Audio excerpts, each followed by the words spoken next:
Hi friends! This is part 4, the conversation between King Yadu and Avadhut Brahmina. To see the part 1, 2 and 3, please refer to the link in the description box. Brahmina starts speaking about his 14th guru, honey gatherer. Brahmina's 14th guru was honey gatherer. In ancient Indian society, some people specialized in gathering wild honey from hollow trees and other places where bees made their hives. The Avadhuta said to the king, "Some miserly people are like the bees who gather honey and store it. They neither enjoy the wealth themselves, nor do they share it. What happens to them is that someone else comes along and takes everything they have, like the honey gatherer who takes all the bees' accumulated honey.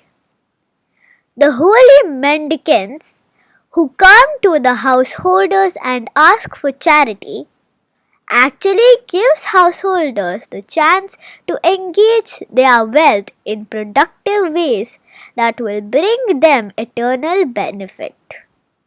So, householders should donate part of their wealth to them." Brahmana starts speaking about his 15th guru, deer. Brahmana's 15th guru was deer. In ancient India, hunters would play a flute or some other musical instrument to attract the deer. Deer gets attracted towards the music and eventually get captured and killed by the hunter. So, I learned from deer that a monk or intelligent one should not listen to mundane songs or gossip, as these will enchant him into forgetfulness of his spiritual goal. Brahmana starts speaking about his 16th guru, fish.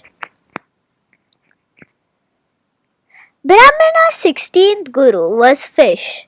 The fish sees the bait, small piece of flesh but not the hook. Fish tries to eat the bait and gets trapped and killed. So, sense of taste kills the fish. Of all the senses, says the Avadhuta, the tongue is the most difficult to control. Someone who has been able to overcome the desire to please all the other senses will still be tempted by the tongue. So, the lesson that I learned from the fish is that one should control one's tongue and should not be too attracted to nice foodstuffs. Being most merciful, Krishna has given us the gift of his prasad in order to conquer the tongue. So, take this nectarian food, sing the glories of Radha and Krishna, and lovingly call out the names of Chaitanya and Nityananda. Brahmana starts speaking about his 17th guru, Pingala. Brahmana's 17th guru was Pingala, the prostitute. Pingala lived in the ancient city of Videha. She would stand in front of her house on the street, watching the men as they walked by, sizing them up and speculating whether they were prospective clients or not.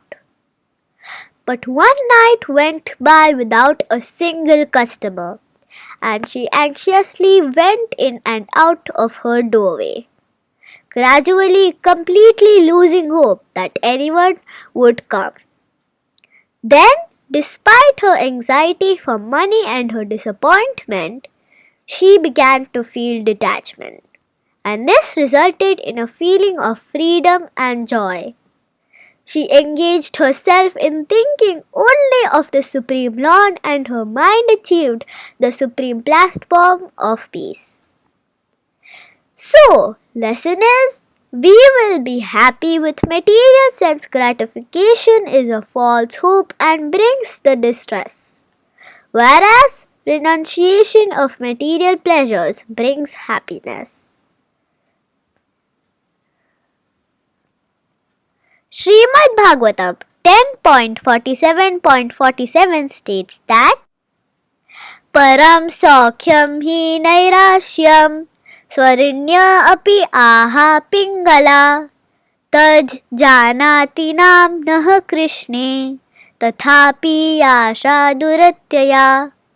The greatest happiness is to renounce all desires, as even the prostitute Pingala has declared. Yet, even though we know this, we cannot give up our hopes of attaining Krishna. So, today we learned about another 4 gurus of Avadhut Brahmina with its teaching. In 5th part, we will see the other gurus. Thanks for watching. See you in my next video. Bye.